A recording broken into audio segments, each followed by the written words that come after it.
കാരണം ഒരുപാട് വിഷമിച്ചു. അവൻ്റെ ലാസ്റ്റ് സ്റ്റേജിൽ പ്രത്യേകിച്ച് പ്രസവിക്കാൻ റെഡിയായിരിക്കുന്ന ഒരു 20 ദിവസമാണ് വയറ്റിൽ കിടന്ന് അവൻ ഏറ്റവും കൂടുതൽ സഫർ ചെയ്തത്.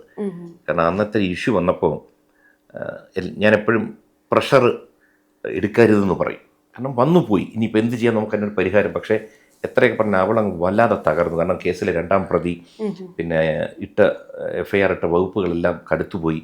അതും അവൾ ഏറ്റവും കൂടുതൽ സ്നേഹിച്ച് കൊണ്ടു നടന്ന 3 പെൺകുട്ടികളാണ് ഇത് ചെയ്തത്. കുറ്റം അവർ ചെയ്തിട്ട് നമുക്കെതിരെ കേസ് വരുന്നു. അപ്പോൾ അത് കുറേ തവണ ആശുപത്രിയിലാവേണ്ടി വന്നു. അപ്പോൾ പുറത്ത് അമ്മ വിഷമിക്കുന്നുണ്ടെങ്കിലും അകത്ത് കിടക്കുന്ന കുഞ്ഞ് എന്തുമാത്രമാണ് അനുഭവിക്കുന്നത് നമുക്കറിയില്ല.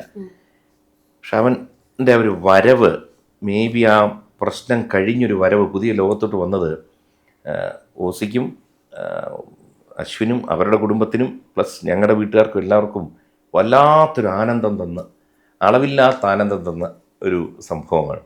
അവൻ വന്നതിന് ശേഷം എല്ലാം നന്മകൾ, അതിന് മുമ്പ് മോശം നടന്നതല്ല, പൊതുവേ നമ്മുടെ കാര്യങ്ങളിലൊക്കെ ഒരു നന്മയുടെ അളവ് കൂടിയിരിക്കുന്നു.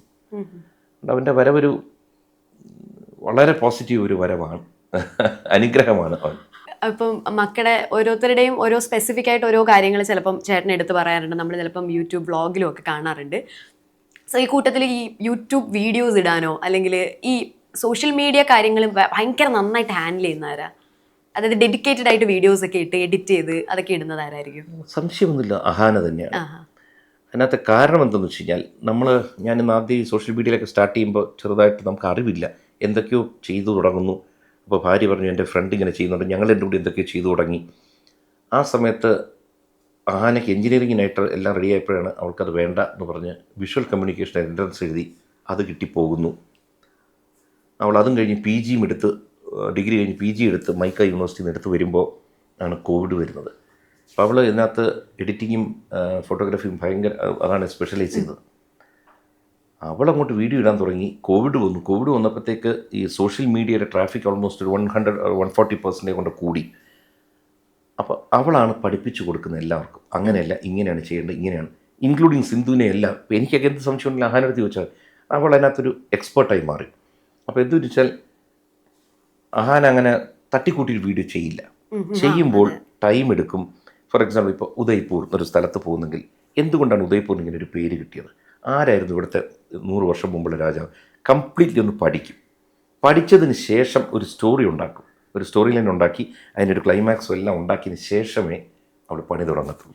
ഓക്കെ, ഞാനത് ചോദിക്കണമെന്ന് വിചാരിച്ചിരുന്നുണ്ട്. അതായത് അഹാനയുടെ വ്ളോഗ്സിൽ അഹാനയുടെ ചിലപ്പോൾ ഓൾറെഡി മനസ്സിലൊരു സ്ക്രിപ്റ്റ് ഉണ്ടാവുമോ ഉള്ളിൽ, ഫസ്റ്റ് ഷോട്ട് ഇന്നത് എടുക്കണം, അങ്ങനെ ഉണ്ടാവുമോ? കംപ്ലീറ്റ്ലി പ്രിപ്പയർ ചെയ്തിട്ടേ അവൾ ചെയ്യത്തുള്ളൂ. പോളല്ലേ? അത് സിന്ധുവിൽ നിന്ന് കിട്ടിയതാണ്. കാരണം വെച്ച് കഴിഞ്ഞാൽ സിന്ധുവിൽ ഭയങ്കര ഒരു ഡയറക്ടർ കിടപ്പുണ്ട്. ഇവള് സ്കൂളിൽ പഠിച്ചപ്പോൾ തമിഴ്നാട്ടിൽ ഊട്ടിയിലാണ് പഠിച്ചിരുന്നത്. അപ്പോൾ സിന്ധുവും ഹസീനയും സുലുവും ഇവരാണ് 3 കൂട്ടുകാർ. അപ്പോൾ അവർ സ്ഥിരം അഭിനയിക്കലും, അന്ന് ക്യാമറയൊന്നുമില്ല. സ്കൂളിനകത്തെ ടൈം പാസിൽ സുലുവാണ് നായിക, ഹസീന പ്രൊഡ്യൂസർ, സിന്ധുവാണ് നായികയും ഡയറക്ഷൻ. അപ്പോൾ സിന്ധുവിന് എപ്പോഴും, ഇപ്പോൾ സിന്ധുവിൻ്റെ വ്ളോഗ് വലിയ സംഭവങ്ങളൊന്നും ആയിരിക്കില്ല, നല്ല രീതിയിൽ നറേറ്റ് ചെയ്യാൻ അറിയാം, ആ കഥ പറഞ്ഞു പോകാൻ ഒരു കഴിവുണ്ട്. അപ്പോൾ ആ ഒരു സംഭവം അഹാനയിൽ കിട്ടി. അപ്പോൾ പലരും പറഞ്ഞു കൃഷ്ണകുമാർ സിനിമാ രംഗത്തുണ്ടായിരുന്നുണ്ട്.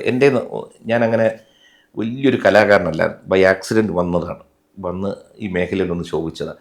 ആക്ച്വലി സിന്ധു ആയിരുന്നു എൻ്റെ മുമ്പ് വല്ല സിനിമയിൽ വല്ല വന്നിരുന്നു, അവിടെ രക്ഷപ്പെട്ടു പോയതിന്. ഓക്കെ, ഇപ്പം ഇഷാനിയുടെ പുതിയ സിനിമ വരികയാണല്ലോ കാളിദാസ് ജയറാമിൻ്റെ കൂടെ. അപ്പോൾ നേരത്തെ ജയറാമേട്ടനും ചേട്ടനും കൂടെ അഭിനയിച്ചിട്ടുണ്ട്. ഇപ്പം നിങ്ങളുടെ മക്കൾ ഒന്നിച്ചു വരുവാണ്, അടുത്ത ജനറേഷൻ വരികയാണ്. അപ്പോൾ അതായത് ഇങ്ങനൊരു സിനിമയിലേക്ക് വിളിച്ചു, കാളിദാസ് ആണ് ഓപ്പോസിറ്റ് വരുന്നത് എന്നൊക്കെ അറിഞ്ഞപ്പോൾ എന്തായിരുന്നു ചേട്ടൻ്റെ ഒരു റിയാക്ഷൻ? ഞാൻ വലിയ എക്സൈറ്റഡ് ആവുന്ന ഒരാളല്ല, എങ്കിലും സ്വാഭാവികമായിട്ടും ജയറാമേട്ടൻ്റെ കൂടെ അഭിനയിച്ചിട്ടുണ്ട്.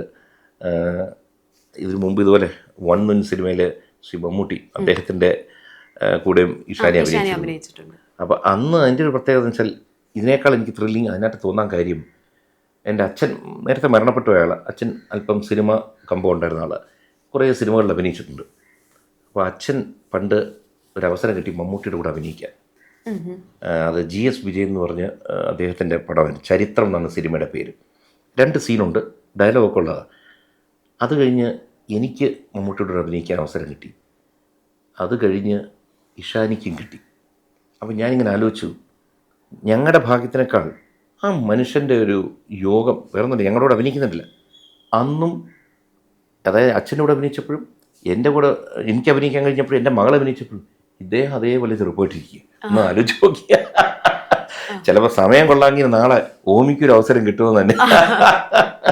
അസാമാന്യ അനുഗ്രഹീതനായൊരു മനുഷ്യനാണ് മമ്മൂട്ടി.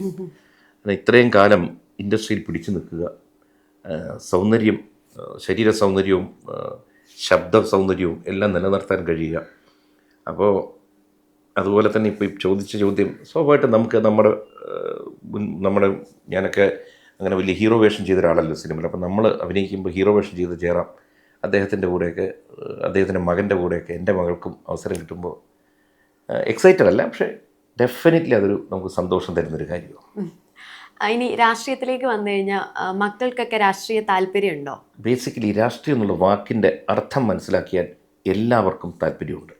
അതായത് രാഷ്ട്രീയം എന്ന് പറഞ്ഞാൽ രാഷ്ട്ര നിർമ്മാണവുമായി ബന്ധപ്പെട്ടൊരു പ്രവൃത്തി മാത്രം. അതിൽ ഏതെങ്കിലും ഒരു പാർട്ടിയിൽ ഓരോരുത്തർക്ക് ചേരാം, അത് അവരവരുടെ വിശ്വാസം അനുസരിച്ച്. അപ്പോൾ നമ്മളിവിടെ നിൽക്കുന്നത് ശ്രീനിധി ആയിക്കോട്ടെ, ഇവിടെ നിൽക്കുന്ന ക്യാമറയുടെ ബിഹൈൻഡ് നിൽക്കുന്ന രണ്ടുപേരായിക്കോട്ടെ, എല്ലാവർക്കും രാഷ്ട്രീയത്തിൽ താല്പര്യം ഉണ്ടാവണം. പിന്നെ രാഷ്ട്ര നിർമ്മാണത്തിന് നമ്മുടെ ഓരോരുത്തരുടെയും കോൺട്രിബ്യൂഷൻ വേണം. അതിപ്പോൾ ഒരാൾക്ക് കോൺഗ്രസിനോടായിരിക്കും ഇഷ്ടം, ഒരാൾക്ക് BJP ആയിരിക്കും, ഒരാൾ കമ്മ്യൂണിസ്റ്റ് ആയിരിക്കും, ഒരു മറ്റൊരു പാർട്ടി. ഏത് പാർട്ടിയിലാണെങ്കിൽ പോലും അത് രാജ്യത്തിൻ്റെ നന്മയ്ക്കാണെങ്കിൽ അതിന് ഒരു കുഴപ്പമില്ല. ഞാൻ വിശ്വസിക്കുന്ന പാർട്ടി BJP ആയതുകൊണ്ട് എൻ്റെ മക്കൾക്ക് അതിനോട് തന്നെ ഇഷ്ടം വരണമെന്നില്ല. ഞാൻ നിർബന്ധിച്ചിട്ടില്ല, അവരാരും പാർട്ടിയിൽ അംഗത്വം എടുത്തിട്ടില്ല.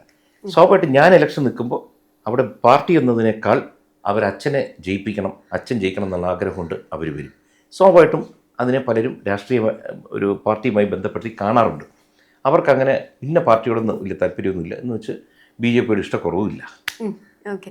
ഈ പൊളിറ്റിക്കൽ ലിറ്ററസി എന്ന് പറയുന്നത് ഇപ്പോഴത്തെ ആ ഒരു യങ് ജനറേഷന് ശരിക്കും വേണ്ടുന്ന ഒരു കാര്യമല്ലേ? എന്നാൽ മാത്രമല്ലേ നമുക്ക് ചുറ്റിനും നടക്കുന്ന കാര്യങ്ങളെക്കുറിച്ചോ അല്ലെങ്കിൽ കറപ്ഷൻ വരാതിരിക്കുക അല്ലെങ്കിൽ അങ്ങനത്തെ കാര്യങ്ങളെക്കുറിച്ച് നമുക്കൊരു അവബോധം ഉണ്ടാവാൻ പൊളിറ്റിക്കൽ ലിറ്ററസി ആവശ്യമല്ലേ ഇപ്പോഴത്തെ യൂത്തിൻ്റെ ഇടയ്ക്ക്? നിർബന്ധമായും അതിനുവേണ്ടി ചെറുപ്പക്കാർ കുറച്ച് സമയം ചിലവാക്കണം എന്ന് തന്നെയാണ്. കാരണം സ്വാഭാവികമായിട്ട് ചെറുപ്പക്കാർ പലപ്പോഴും അവരുമായിട്ട് കൂടുമ്പോൾ ചോദിക്കുന്നത്, അങ്കിൾ ഞങ്ങളൊക്കെ എന്തിനാണ് വോട്ട് ചെയ്യുന്നത്, എന്ത് പ്രയോജനം ഞങ്ങൾക്ക് കിട്ടുന്നത്? അപ്പോൾ ആ ചോദ്യത്തിൽ അർത്ഥങ്ങളുണ്ട്, അതിനകത്ത് കുറേ ശരികളുമുണ്ട്. പക്ഷെ എങ്കിൽ പോലും യുവാക്കൾ എന്ന് പറയുന്നവർ കൂടുതലായിട്ട് ഇൻവോൾവ് ചെയ്യണം.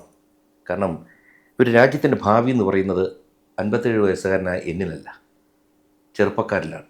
അപ്പോൾ അവർക്ക് വേണ്ടി നമ്മൾ എന്തൊക്കെ ചെയ്തു കൊടുത്താലും അവരുടെ ഇൻവോൾവ്മെൻറ്റ് കൂടണം.